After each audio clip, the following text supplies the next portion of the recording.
La directora del Movimiento Ciudadano Salud Libre asegura que no es justo para los cotizantes los constantes desacuerdos entre la Asociación de ISAPRES y el gobierno, ante un eventual colapso del sistema de salud que va a perjudicar a todos los chilenos.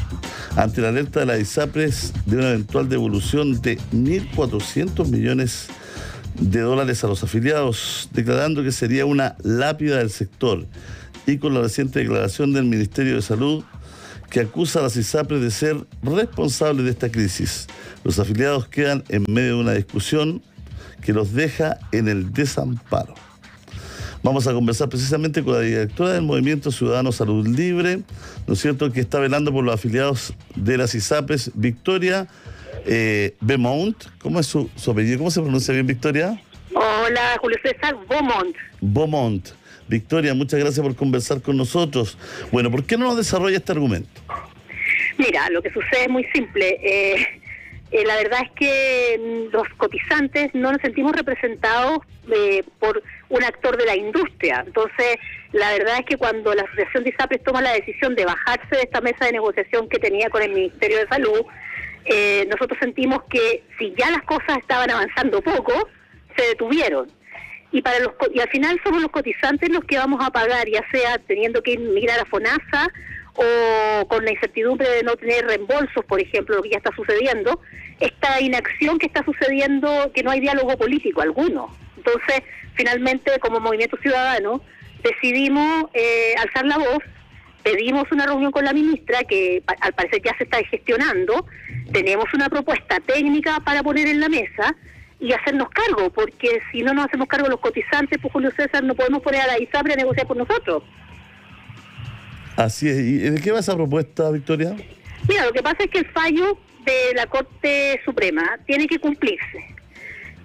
Yo soy súper crítica del fallo, pero creo que ya pasó la vieja en ese sentido. Creo que ya no es el momento de criticar el fallo, sino que más bien es ver cómo resolvemos este tema.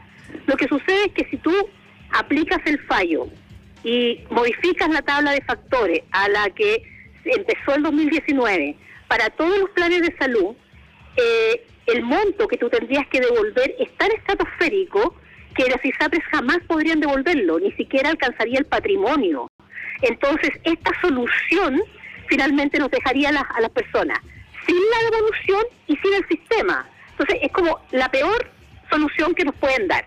Por lo tanto, hay que generar un mecanismo, una metodología para acotar las devoluciones siendo justos para dar viabilidad al sistema. Y cuando hablo del sistema, hablo de todas las empresas que componen las ISAPRES. O sea, no que sobrevivan algunas, sino que sobrevivan todas.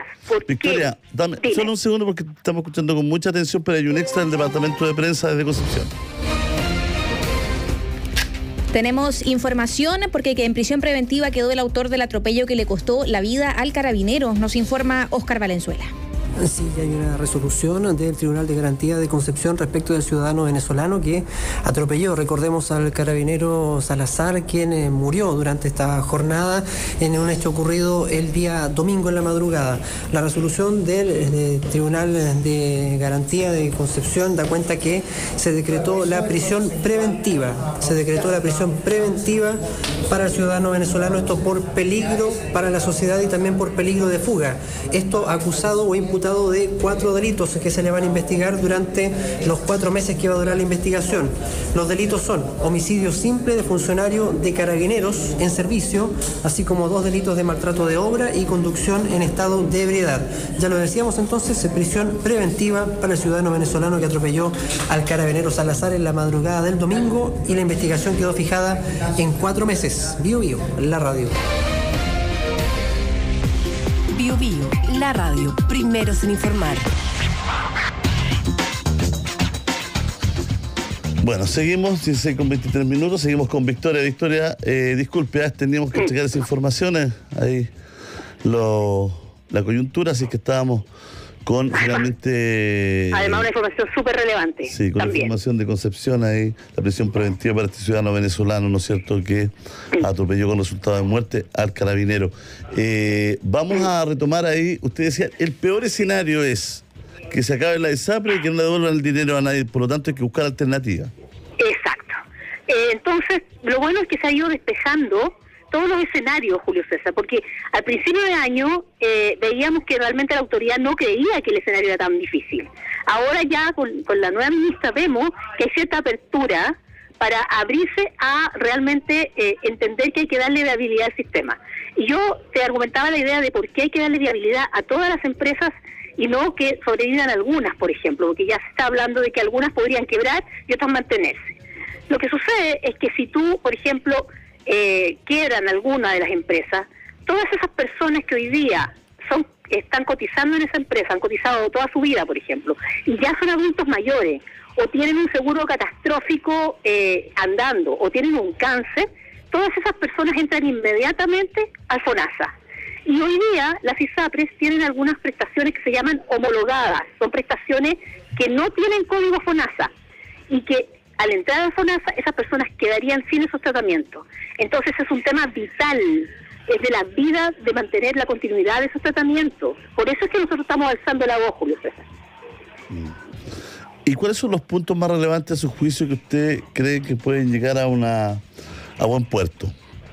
Mira, lo bueno es que se han despejado varios. Yo creo que aquí hay que llegar a un puerto junto con la superintendencia, modelar muy bien cuáles son las devoluciones, realmente llegar a un monto efectivo de qué es lo que se debe devolver según el criterio del fallo, pero también el criterio de qué es lo que realmente se subió con respecto a la tabla de factores o no se subió y a cuántos clientes se ven afectados por ello, y de ahí con plazos. Y eso es una conversación más bien técnica.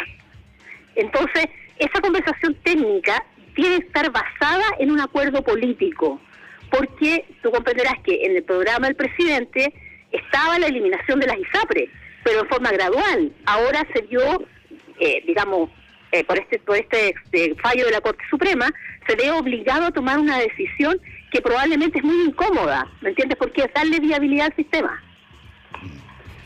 Pero en términos generales, ¿qué es lo que se hace con esta deuda que tienen las ISAPRES? Primero tenemos que tener súper claro cuál es la deuda. Y después tendrá que ver la superintendencia qué mecanismos para pagar esa deuda puede haber, qué plazos le va a dar a las ISAPRES. Pero tenemos que tener súper claro cuál es el monto de la deuda. Y eso no está claro, ¿no? Porque han pasado 4 meses ya y todavía no tenemos esa claridad. Y mientras tanto, y esto es lo que a mí me preocupa, mientras tanto hay muchos cotizantes que por el problema que tienen las ISAPRES de potencial de crisis, estamos hoy día reembolsando nuestras prestaciones de salud o estamos con el temor de no saber realmente si nos cambiamos o no nos cambiamos. Hay gente que definitivamente no se puede cambiar, pero que está, como te digo, cursando y tiene GES activos y que se están preocupando si en algún minuto se les va a acabar esto. Entonces, mientras más tiempo dejamos pasar, más la incertidumbre de los cotizantes. Y creo que llegó el momento, y yo lo vi hoy día con ese espíritu en el Senado, de que resolvamos. Entonces hay que ya ponerse a actuar, y por eso es que nosotros éramos tan críticos de estos dimes y diretes entre la Asociación de ISAPRES y el gobierno que se da por la prensa, porque lo único que genera es incertidumbre. Mucha gente dice, bueno, ¿por qué los privados tienen que por qué los ciudadanos tienen que hacerse cargo de estas empresas privadas finalmente? ¿Cómo podríamos abordar esa temática? Mira, en realidad mucho se ha dicho de que lo que quieren las ISAPRES es como un salvataje, y ahí recordamos, no sé, por lo que sucedió en la década de los 80 con los bancos. La verdad es que no es así. Las ISAPRES hoy día, claro, por el tema del COVID, las ISAPRES tuvieron enormes pérdidas, pero esas pérdidas ya fueron. Hoy día podrían gestionarse. El problema que las podría generar la quiebra de la ISAPRES es el cumplimiento del fallo de la excelentísima Corte. Ese es el punto de quiebre. Entonces las ISAPRES tienen viabilidad si es que hay voluntad política. Bueno, hay un tema, Victoria, de fondo acá, ¿no es cierto?, que es la viabilidad del sistema. Pero al parecer el sistema como está no es viable, ¿no? Yo te diría, mira, lo que sucede es que es difícil contestar esa pregunta porque el sistema, desde el punto de vista financiero, sin el fallo de la Corte Suprema, era viable. ¿ya? Ahora, yo no te voy a mentir diciendo que tener 600.000 recursos en un solo año es un escenario deseable para cualquier industria, ¿ya? Pero se estaba resolviendo, y la verdad es que las ISAPRES, con la regulación que había quedado desde el 2019 y 2020, estaban entrando, a mi juicio, en un nuevo ciclo. Ahora, se requiere generar otro tipo de regulaciones, transparencia para poder saber comparar los planes, o sea, hay otras políticas que generar con las ISAPRES, pero eso una vez que se logre salvar la coyuntura financiera. O sea, yo te digo, las ISAPRES son absolutamente viables. Sin embargo, tampoco podemos seguir soportando los chilenos la inequidad que se genera con el sistema público, porque no es justo que si una persona hoy día con su 7% más un adicional puede tener una cobertura X para una prestación de salud, la misma persona que también tiene su 7%, pero el Estado le pone algo con el subsidio estatal, no pueda acceder a la misma prestación o al mismo tiempo, porque tiene tiempos de espera. Y ahí es donde deberíamos concentrarnos. Llevamos años diciendo lo mismo. Bueno, la verdad es que ese es un tema. Ahora, la justicia actúa de manera independiente, ¿no? Claro. Sin tomar en cuenta acá lo que ocasionaba, digamos, ¿no? ¿Cómo poder? Porque en el fondo lo que dice la justicia es, bueno, aquí se ha faltado a los clientes que pagar ciertos dineros. ¿Cómo estos clientes podrían ser de cierta forma, si no es de la manera que dice la justicia, ¿no es cierto?,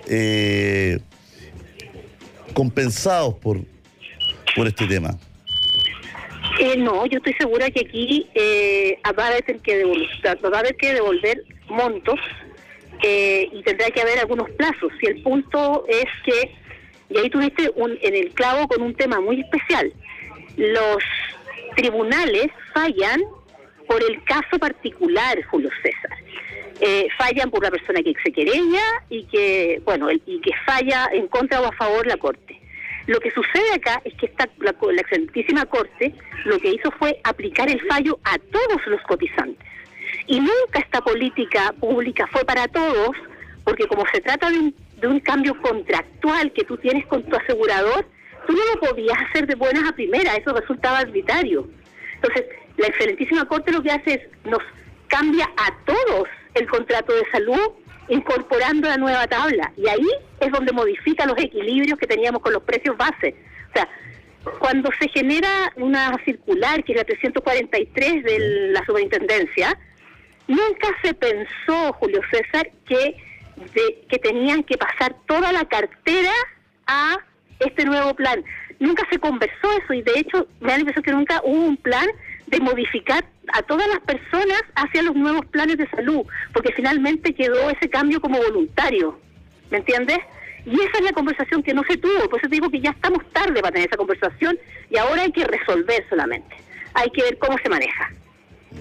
Y bueno, Salud Libre, como te digo, está dispuesta, y nosotros tenemos gente que es técnica, que ha estado pensando nosotros cómo hacer, porque al final es interesante que el presidente de la República, en el cambio de gabinete, le dé una orden directa a la ministra, solucione esto. Pero la solución es, no perjudique a los cotizantes, déle viabilidad al sistema, cumpla con el fallo, pero al mismo tiempo que no haya gasto fiscal. Cumplir todas esas variables es súper difícil, es un tremendo desafío, Julio César. Muchas gracias, Victoria. Que le vaya muy bien. Gracias por conversar con nosotros. Muchas gracias a ti. Hasta luego. Hasta luego.